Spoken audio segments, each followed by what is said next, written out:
get along with others. How? By seeing life from their perspective. It's really easy to condemn somebody for going in here and doing something illegal when you got light food on your table and lights on in your house.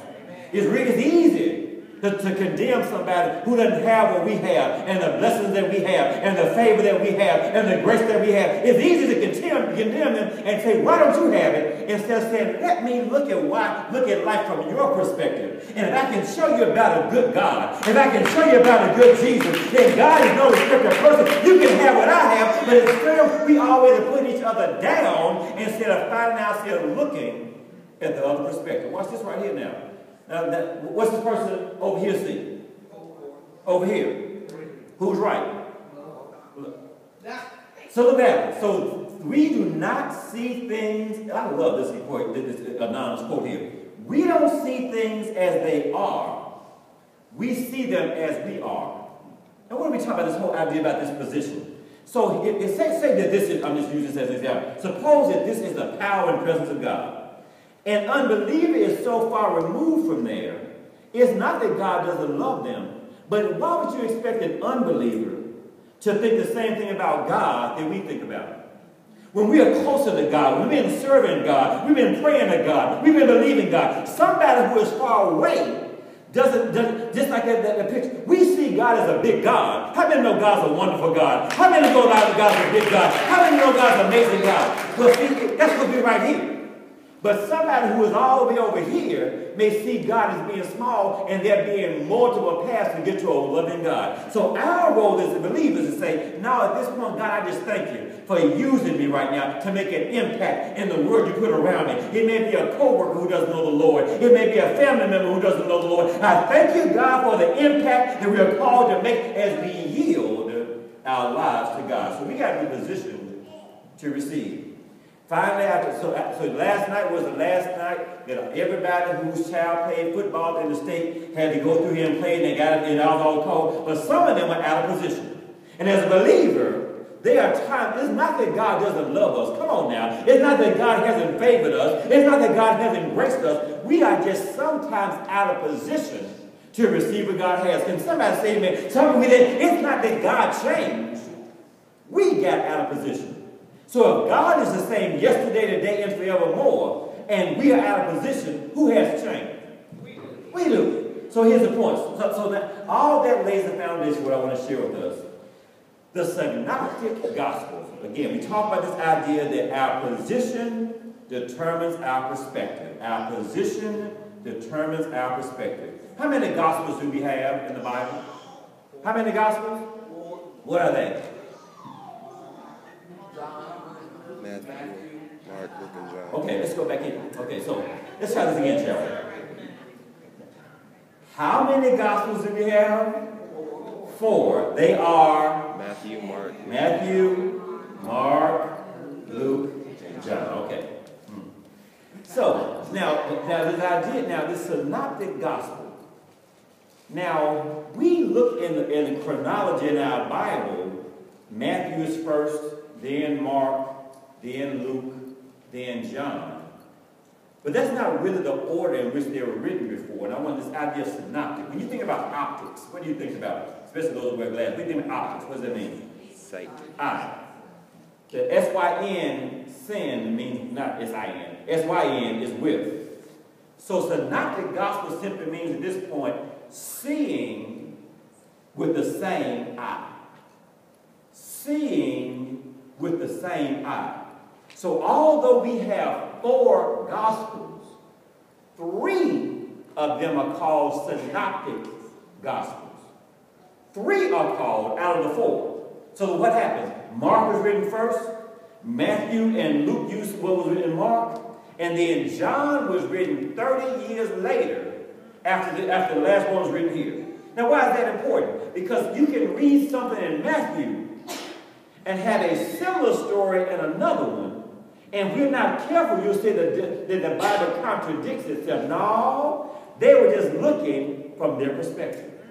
So if I really want to understand what the Word has to say, I got to get the same story over here, and the same story over here, and the same story here, and put them all together. It's not a contradiction, but I need them all to have the full picture. You with me on that? So synoptic. So we'll talk about this later, but basically, all it says right here is that if you take a look at the book of Mark, Luke, and Matthew, that your 41% of the book of Mark is included in Luke and Matthew, but only 24% in Luke and only 24% in Matthew. What does that mean? So they had the same experience, but there were other things added. And if we're not clear about that, we can, if we don't rightly divide, if we go back and read the story over here, like in one gospel, Jesus fed 4,000. In one gospel, he fed 5,000. Well, if you're over here counting and you got a little tick marking, another one may be estimated, another may be counting, but you got to put it all together. It never contradicts itself. I just need all the pieces together to get the full picture. All right, now what happens here? So let me just give you a quick overview because we're going to talk about these gospels today and next week. So Matthew, what was Matthew's job? Okay, tax collector. Yeah. Say it well. So that tax collector. So remember, so what was the tax collector was a corrupt IRS agent that would go back, and so the tax collector would say, okay, $1 for you, $1 for me. $1 for you, $2 for me. And so when Jesus spent some time with Matthew the tax collector, people were like, see, this man can't be a prophet. Because he didn't even know who he's hanging around. He's hanging around a tax collector and being good to a tax collector. He must not know who he cannot be a prophet. So Matthew's role was to show that Jesus fulfilled Old Testament prophecy. What does that mean? If you look in the book of Matthew at verses from the Old Testament, there are over 100 verses in the book of Matthew from the Old Testament, more than Mark, Luke, and John combined. Because what a tax collector, he's an accountant, making sure everything. So Matthew starts off his gospel from 40 generations here, and 40 generations here, and 40 here. Always meticulous in what he's doing to make sure he's giving an accurate account. What's Matthew's gospel? Matthew's a tax collector. What's his focus? That Jesus does what? Fulfill Old Testament prophecy. Here's Mark. Mark's focus. Mark was a fisherman. Mark's focus was that Jesus is a servant of God and man. And so here you have, if you look at Mark, if you want to find out about Jesus' birth and all that occurred at his birth, you can't go to Mark. Because by the time you come to Mark, Jesus is already grown. If you want to know about Jesus' birth, you got to go to Matthew and Luke. So Mark was written first.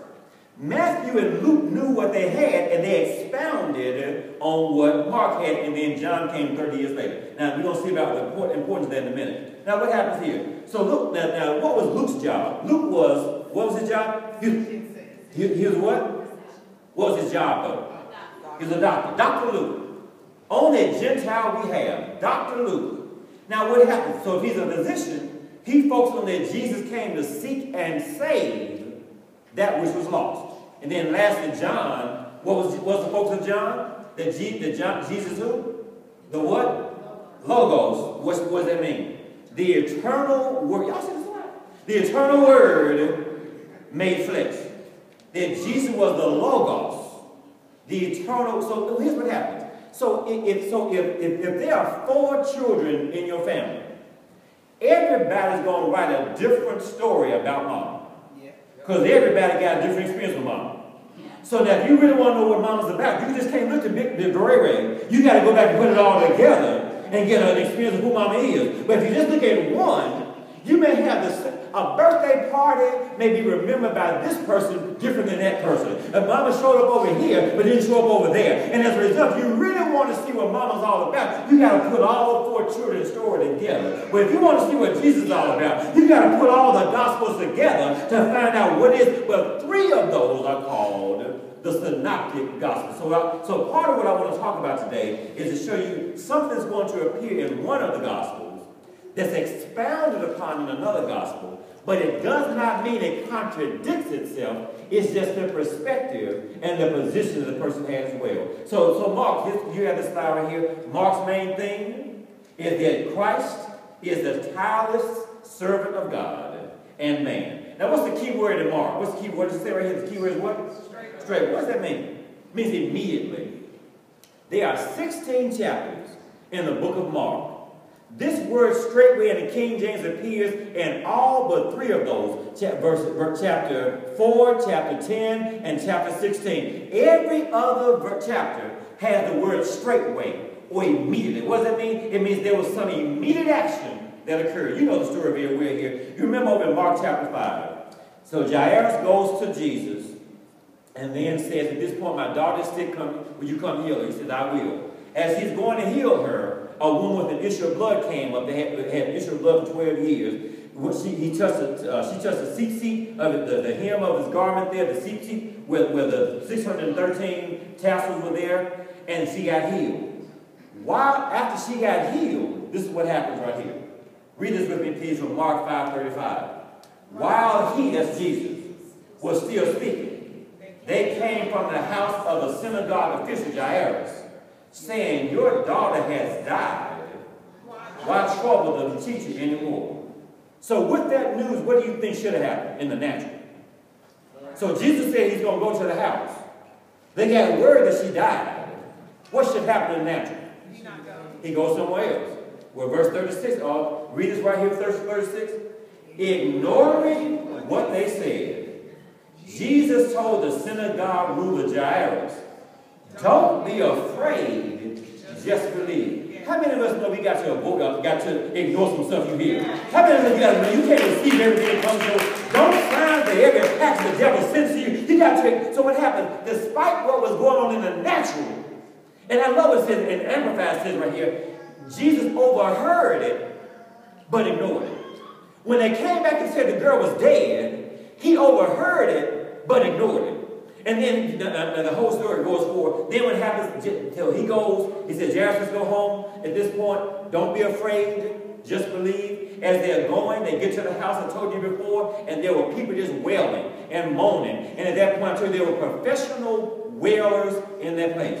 These are the folks that would go to Brown's funeral home and go to another funeral and just cry, don't even know the folk, just wail, oh Lord, she's gone, just wailing. And so when they got there, Jesus said at this point, that girl is not dead, she's asleep. The same folk who were wailing started laughing at him. Then I love what it says, Jesus put them all out. Yeah. Put them all. Some people have not deserved the right to be on your journey with you at this point. The best thing you can do is put them out. And you're trying to go somewhere. You're trying to do something. And the best thing you can do. So yeah, pray, you needed them to get where you are. But at some point, you're ready to go a little bit higher. You got to leave them where they are so you can keep on going high. Because those same folk will try to stunt your growth. Yeah. Those same folk will try to hold you down. They are unwilling to grow. Yeah. And if we're not careful, we will allow them to stop us growing. But God has too much in your life. And God has too much to do for you in your life. And so it turns sometimes. Best thing to do. Let me say, he put them all out. All y'all crying, y'all need to know this girl gone. Put him out. But then what happened? When he went there, he said, girl, get up. Now this is what I want to talk about. Mark 5:42, let's read this together. And what? Straightway, the damsel arose and walked. For she was of age of 12 years, and they were astonished with a great astonishment. An example of straightway. He said, get up, and straightway, and immediately it happened. So in the book of Mark, the main word right there is straightway, immediately. Now, I got to know right here, is somebody ready for some straightway blessings in your life? You've been waiting for a while, and trusting for a while, and trying for a while. I'm telling you right now that God is a God of straightway. You've been fasting all this time, and believing all this time. Haven't seen it right now. And God says, I am a God of straightway. I'm telling you about what? But as we yield to God's will, we get positioned for the straightway. I'm telling you, by the time we come back here next week, there are going to be some miracles up in this house that we didn't even know about, because there's some straightway blessings that have already been released, and now people have gotten positioned to receive it. It wasn't like Jesus told this girl to get up, and then 3 years later she got up. It said straightway she got up as well. So now what I want to talk about, now we've laid this foundation of synoptic gospel, seeing with the same eye. Our teaching comes today from Mark chapter 1.